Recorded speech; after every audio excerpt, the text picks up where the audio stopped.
और अब बात मुसलमानों के वोट की, जो लगता है कि थोड़े कंफ्यूज हो गए हैं। इस देश में मुसलमानों का वोट बहुत से चुनावों का डिसाइडिंग फैक्टर माना जाता रहा है, लेकिन पिछले कुछ वक्त से मुस्लिम वोट बैंक से कुछ तय नहीं हो पा रहा है। वो किंग मेकर की पोजीशन में नहीं है। हाल के चुनावों को ही देख लें तो गुजरात में जिन सीटों पर मुसलमानों का प्रभाव था, वहां बीजेपी जीती। ओवैसी की पार्टी को मुसलमानों ने वोट दिया। दिल्ली के एमसीडी इलेक्शन में मुसलमानों ने आम आदमी पार्टी को वोट नहीं दिया, कांग्रेस को चुना, लेकिन वो किसी रेस में ही नहीं है।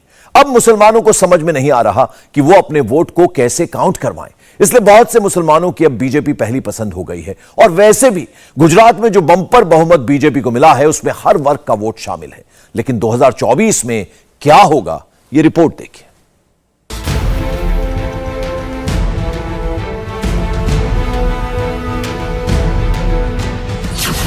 क्या देश का मुसलमान कंफ्यूज है? यह सवाल इसलिए क्योंकि गुजरात में 12 में से 10 मुस्लिम बहुल सीटों पर बीजेपी ने जीत हासिल की है। गुजरात की मुस्लिम बहुल सीटों से लड़े ओवैसी के 13 में से 12 उम्मीदवारों की जमानत जब्त हो गई। रामपुर में आजादी के बाद पहली बार नॉन मुस्लिम कैंडिडेट की जीत हुई। एमसीडी में आप को बहुमत मिला, पर मुस्लिम बहुल इलाकों से हार गई।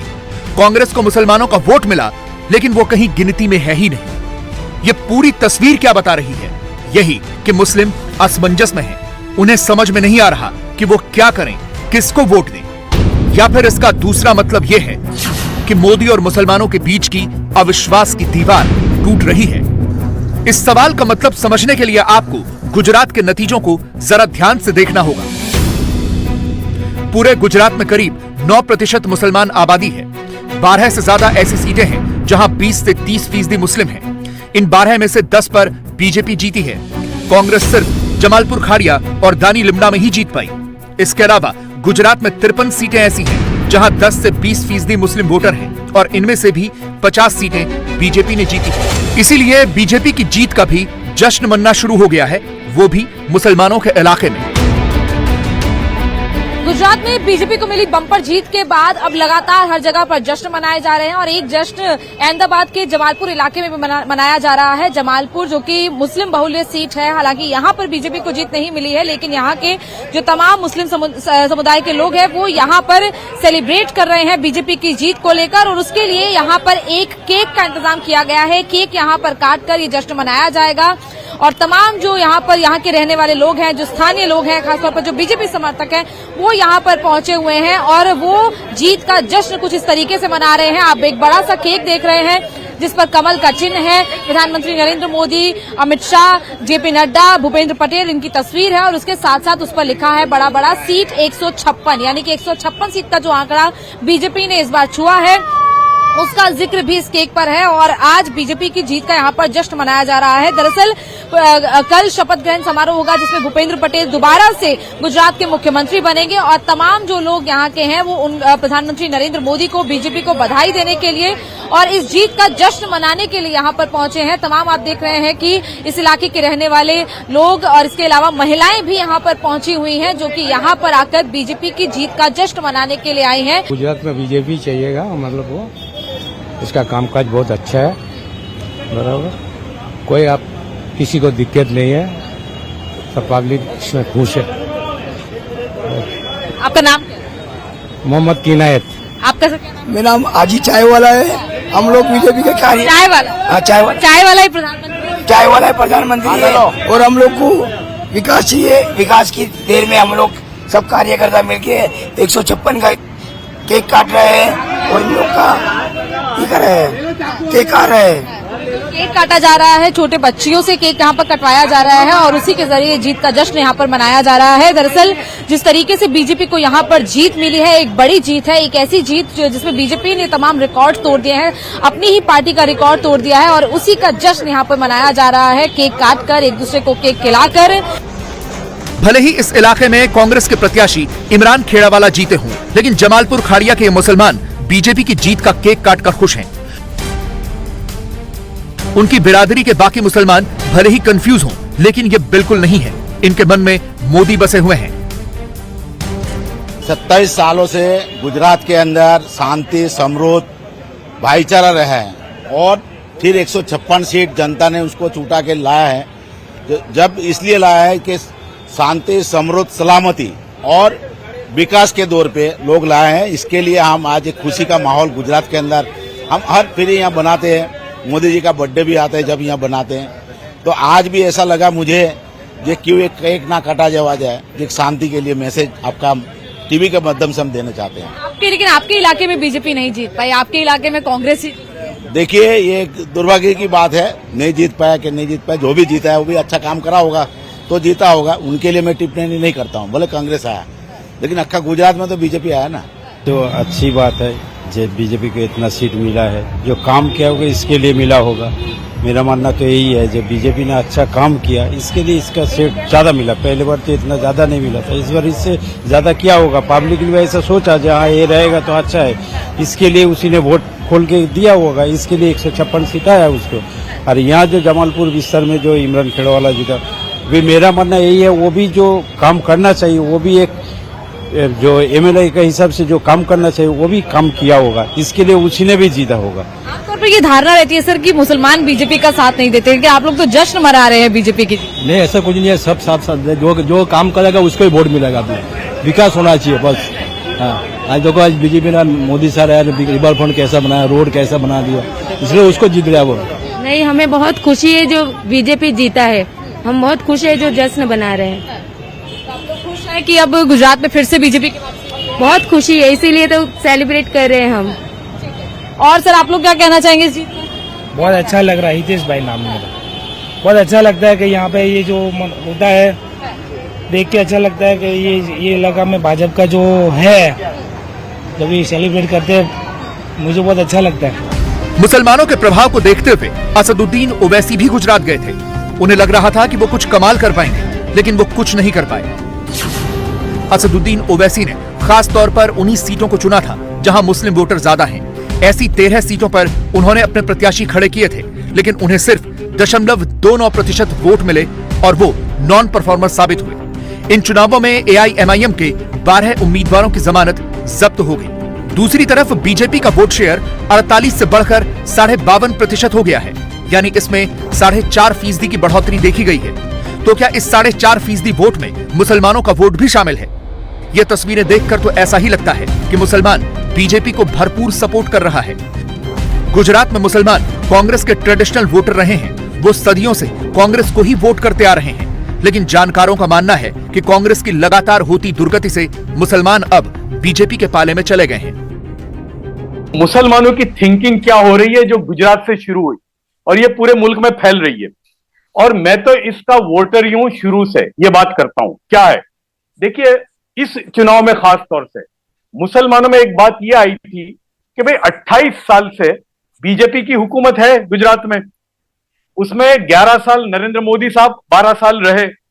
जो गुजरात में जो डेवलपमेंट हुआ है मुसलमानों का, यानी in terms of schools, in terms of जो स्मॉल एंड मीडियम एंटरप्राइजेज है, जो छोटे कारोबार हैं, जो फैक्ट्री हैं जिसमें 5 वर्कर से लेकर 200 वर्कर तक का जो है जो सेगमेंट है, वो मुसलमानों में एजुकेशन के एक जबरदस्त मूवमेंट चल रही है पूरे मुल्क में। गुजरात को मैं लेता हूं यहां अब कि भाई गुजरात में 2002 हुआ, हमारे सबके सामने है, लेकिन 2002 के बाद मुसलमानों ने यह तय किया गुजरात में कि हमको जो है 3 चीजों में कॉन्सेंट्रेट करना है: एजुकेशन, एम्प्लॉयमेंट और एंटरप्रेन्योरशिप। और उसका यह नतीजा हुआ, और एक बात समझना पड़ेगा आपको कि यह सब जो डेवलपमेंट हुआ है यह नरेंद्र मोदी साहब के 11 साल में हुआ है।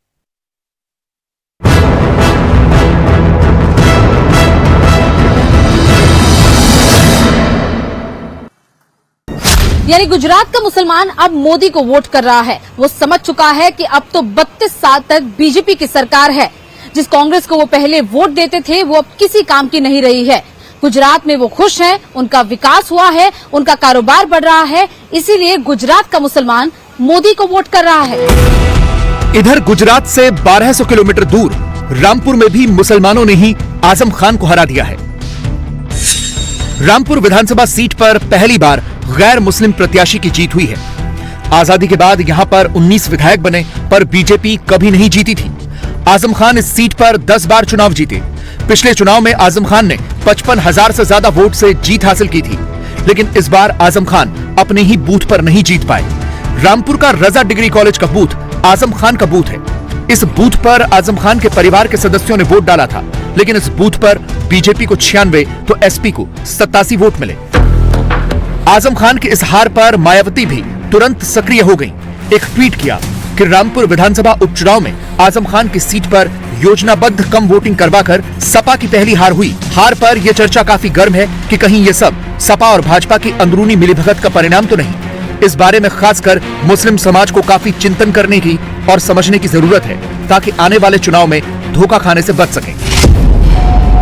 मायावती भी बड़ी चालाकी से मुसलमानों के वोट को अपने पाले में कर रही हैं। वैसे दलितों के अलावा मुसलमानों के वोटों के दम पर ही मायावती राजनीति में बहुत आगे तक गई हैं।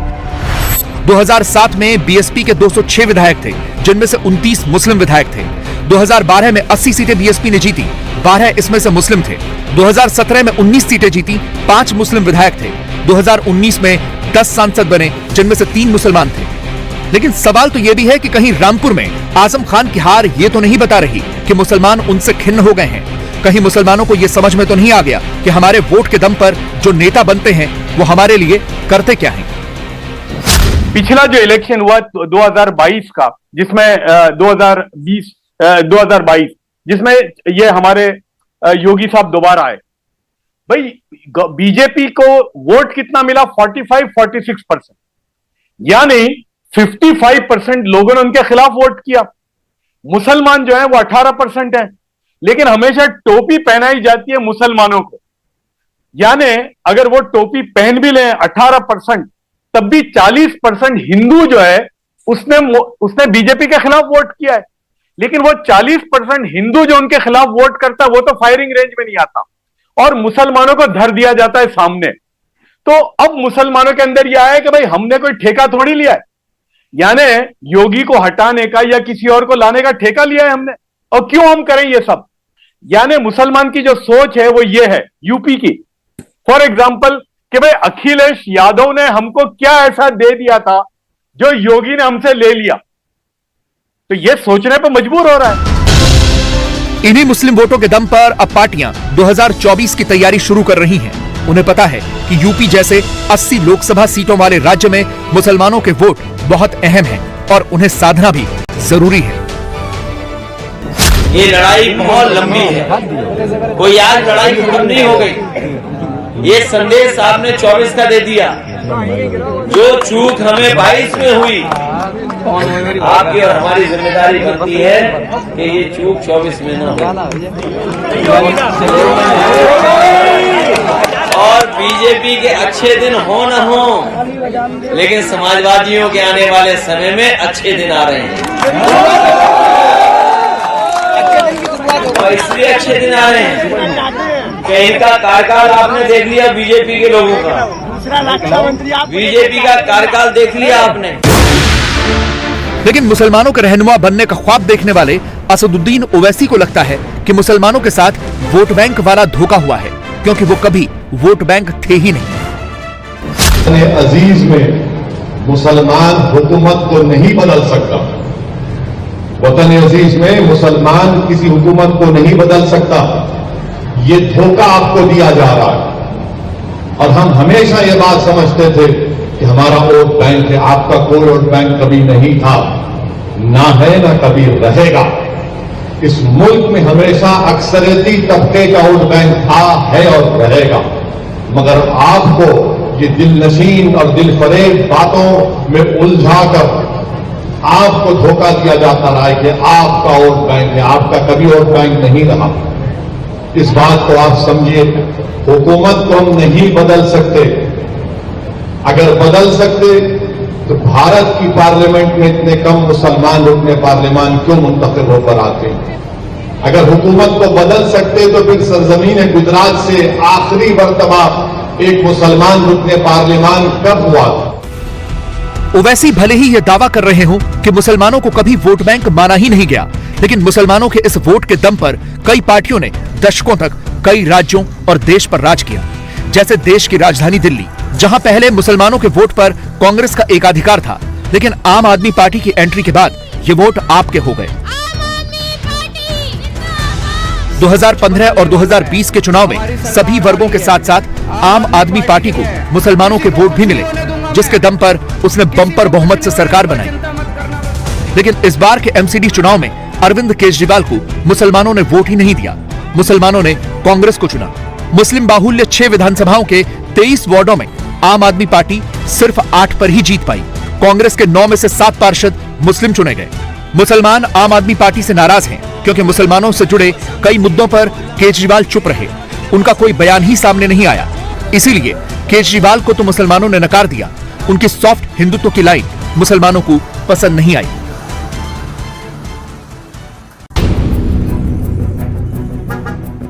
दिल्ली के मुसलमान को यह समझ में नहीं आ रहा कि वो किस तरफ जाएं, कांग्रेस की तरफ या आम आदमी पार्टी की तरफ। और मुसलमानों को खुद उनके नेता कंफ्यूज कर रहे हैं। इन नेताओं ने मुसलमानों को इतना कंफ्यूज कर दिया है कि जुमे के दिन वो आम आदमी पार्टी में शामिल हो जाते हैं और शनिवार को वापस कांग्रेस में आ जाते हैं। शुक्रवार को मुस्तफाबाद से पार्षद सबीला बेगम और ब्रिजपुरी पार्षद नाजिया खातून ने कांग्रेस के उपाध्यक्ष अली मेहंदी के साथ आप की सदस्यता ग्रहण की थी।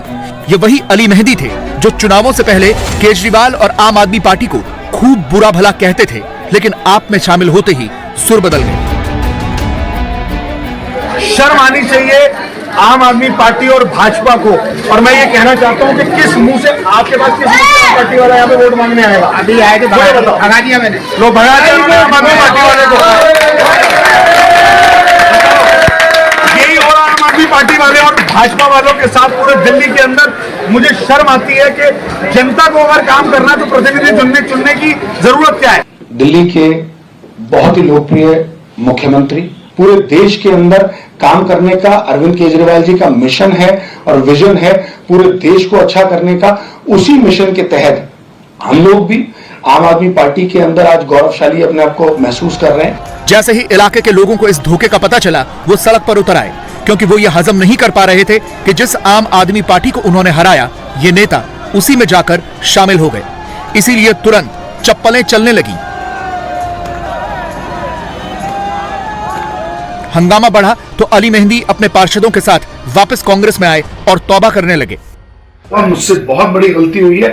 मैं उस गलती की राहुल गांधी जी से, प्रियंका जी से, अपने सभी क्षेत्रवासियों से और कांग्रेस पार्टी से हाथ जोड़ के माफी मांगता हूं। और मैं कांग्रेस पार्टी के अंदर था, हूं और रहूंगा। कांग्रेस पार्टी मेरे दिल में है। कुल मिलाकर हर पार्टी मुसलमानों को अपनी तरफ तो करना चाहती है, पर उनके वोट के लिए हिंदुओं को नाराज नहीं करना चाहती। दूसरी तरफ बीजेपी है, जिसने पसमानदा मुसलमानों को अपनी तरफ करने के लिए हर संभव कोशिश शुरू कर दी है। सवाल यह है कि क्या 2024 का आम चुनाव जीतने के लिए मोदी को एक नए वोट बैंक की जरूरत है? क्या 2024 का आम चुनाव मुस्लिम वोट बैंक की राजनीति को खत्म कर देगा? ये सवाल इसलिए खड़े हो रहे हैं क्योंकि बीजेपी ने पसमानदा मुसलमानों को जोड़ने की मुहिम शुरू की है। जाहिर तौर पर यह मुहिम 2024 के चुनावों को ध्यान में रखते हुए ही शुरू की गई है। सबसे पहले ये समझिए कि पसमानदा मुसलमान कौन होते हैं। अक्सर ये कहा जाता है कि मुसलमानों के बीच जातियों का भेदभाव नहीं होता। ये सही नहीं है। मुसलमानों में 2 मुख्य जातियां हैं। पहली अशरफ, जिसमें शेख, सैयद, मिर्जा और खान आते हैं, और दूसरे हैं पसमानदा, जिनमें अंसारी, मंसूरी, कुरैशी, सलमानी, सैफी, सिद्दीकी और इदरीसी आते हैं। हिंदुस्तान की आबादी में अशरफ 15 से 20% माने जाते हैं। बाकी पसमानदा मुसलमान ही हैं। और बीजेपी को पता है कि इन पसमानदा मुसलमानों की आर्थिक, सामाजिक और राजनीतिक हैसियत बहुत कम है। इसलिए उन्हें अपनी तरफ करने के लिए बीजेपी कई तरह के अभियान चला रही है। बड़ी बात यह है कि उत्तर प्रदेश में 3.5 करोड़ से ज्यादा पसमानदा मुसलमान हैं। बिहार में भी 1.5 करोड़ से ज्यादा पसमानदा मुसलमान माने जाते हैं। तो लोकसभा चुनाव में अगर बड़ी संख्या का यह पसमानदा मुस्लिम वोट का कुछ प्रतिशत भी बीजेपी के पास आ जाए, तो फिर उसे 2024 में ऐसे ही रिकॉर्ड मतों से फतह करने से कोई नहीं रोक सकता। इंडिया टीवी हर वक्त हर जगह डाउनलोड करने के लिए सर्च करें India TV news Google play store या ऐप स्टोर पर।